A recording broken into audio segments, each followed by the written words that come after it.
कराची में 28 अगस्त को बल्दियाती इंतखाबात होंगे या नहीं, फैसला आज इलेक्शन कमीशन के अहम इजलास में मुतवक्के।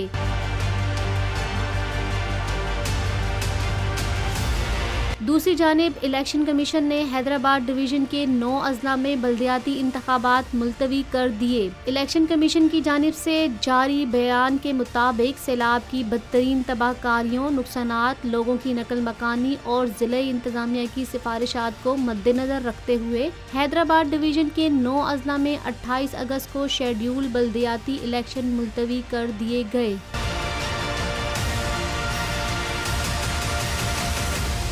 बयान के मुताबिक कराची में बल्दियाती इंतखाबात के इनेकाद का जायजा लेने के लिए आज इलेक्शन कमीशन का अहम जायजा इजलास तलब कर लिया गया है, जिसमें सिंध हुकूमत की तरफ से उठाए गए मुख्तलिफ नुकात, मुश्किलात और मौसमियात की रिपोर्ट का जायजा लेकर कराची में बल्दियाती इंतखाबात के इनेकाद का हतमी फैसला करेंगे। इससे कबल इलेक्शन कमीशन ने कहा था कि सिंध में बल्दियाती इंतखाबात के दूसरे मरहले के लिए कराची डिवीजन में बल्दियाती इंतखाबात 28 अगस्त बरोज इतवार को ही होंगे।